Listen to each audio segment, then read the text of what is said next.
Hey, this is Gary from Black Diamond Games. I'm working from home today, which is why I'm not wearing my usual shirt. Uh, I wanted to talk about some of the planning we did for the game center, especially the elevator or lack of an elevator. So when we basically only had 1,100 square feet to work with on the top floor, so it was clear we were going to have to use the top floor and the bottom floor for our game center. The problem was, how do you get people upstairs, right? I mean, if you look at the ADA requirements, the Americans with Disabilities Act, that pretty much said we were going to have to put in an elevator. And when we looked at an elevator, it was going to be $15,000 to $20,000, and that was when we thought the project was going to cost about $50,000. So an elevator was a deal breaker. So maybe the game center wasn't going to happen. Maybe that was a deal breaker. Maybe that wasn't going to work. So I brought in a contractor. The first contractor I brought in said, well, we'll build it for you, and maybe we'll get permits, maybe we won't. And we'll just say it's for storage, right? We'll just say it's for storage, and then after your building inspections are done, then you just do whatever you want with that space. I'm like, I'm not gonna stake my business on that kind of underhanded dealing. So that was clearly not going to work. Plus, he wouldn't return my phone calls, so it wasn't like I could be the bad guy anyway. So I started looking at the Americans with Disability Act, and it's tremendously huge. So the important thing with the ADA was to narrow to zero in on this one concept called equivalent facilitation.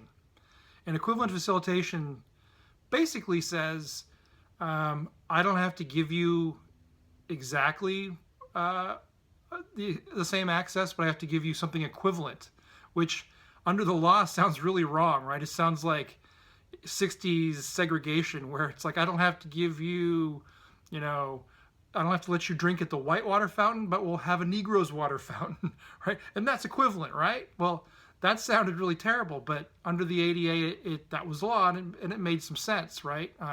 Equivalent then becomes very subjective. Was it really equivalent? And the best example of equivalent facilitation is a movie theater, right? So if you have a movie theater, you may have a balcony in the movie theater.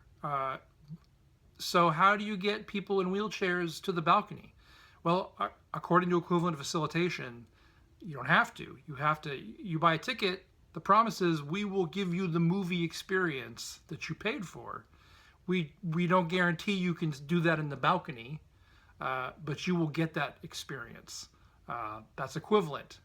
So I was the one who looked this up, right? And then when we hired in the architects, I pitched this to the architects. It's like, okay, well, we don't have to put in an elevator, which is a deal breaker, because we can provide game space at the bottom, on the bottom floor, that's equivalent to game space on the top floor.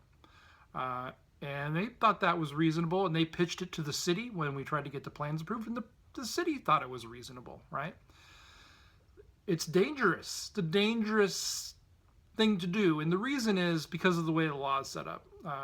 The ADA laws are different compared to other laws. Under the ADA laws, lawyers are compensated for ADA violations, right? So there is incentive for attorneys, douchebag attorneys, we'll call them, that's the technical term, to send people around to different businesses to try to trap them, to try to find ADA violations. And these could be really old buildings, but if they can find an ADA violation, they can sue.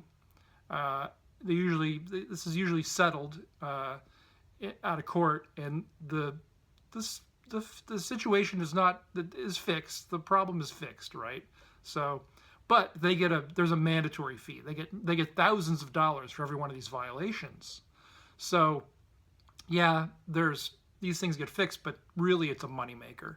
And they will send people around to different facilities in search of ADA violations, right?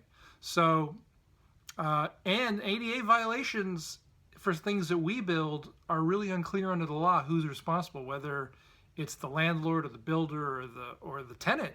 You can sue the tenant for an ADA violation, right? So how screwed up is that? So anyway, we want to make sure we were working within the law, and we were with equivalent facilitation, but there were guidelines we had to follow with equivalent facilitation. So we have big signs up on our game center explaining what those guidelines are. And basically it says anytime you need to play a game, the game must be provided for you on the bottom floor. There is no, you cannot schedule games for the top floor, right? So that's why when people ask, is it on the top or the bottom? It's like, we don't use that language. Those are words we don't use, top or bottom, you know. We don't use that in game center language because you can't schedule something on the top. You just have to schedule it, and then people fill in where there's space, and if there's a need to move a game to the bottom floor, it will be moved to the bottom floor. And the problem with this, the reason why we had the big signs, is everyone has to be on board with this concept. Every employee in the store needs to understand equivalent facilitation, because if anybody complains and they are not immediately facilitated, they can sue. Rightfully, they can sue. So every employee needs to know. Everyone running in games, every volunteer needs to know. And like, how often do these things change? As volunteers and employees, it changes all the time. So big signs. There's a number to call if we seem to be violating equivalent facilitation. That number is my cell phone number. That is the only time anyone will ever see that number posted anywhere in my business is on those signs. You need to call me right away so that I can choose somebody out and make them do the right thing. So anyway, we did that. We didn't need an elevator. It also means that when we have special events, like a ding and debt sale or a party, for example, it has to be on the bottom floor, right? And because it's on the bottom floor and it takes up the whole bottom floor, we can't schedule anything for the top floor. So we have a little bit of frustration with customers that come in and they're like, you have this auction thing going on the bottom floor. Why can't I play on the top floor? And the reason is because I can't guarantee equivalent facilitation for your game. I can't guarantee that anybody coming in who wants to play up there can get up there. Therefore, you can't go up there. It's closed because you can't play downstairs if you needed to. So there are a lot of different complications involved in that equivalent facilitation. Anyway, that's how that works. I think I've covered all the bases. I am not an attorney. I do know how to read. Therefore, I can get things done like this. All right. Thanks.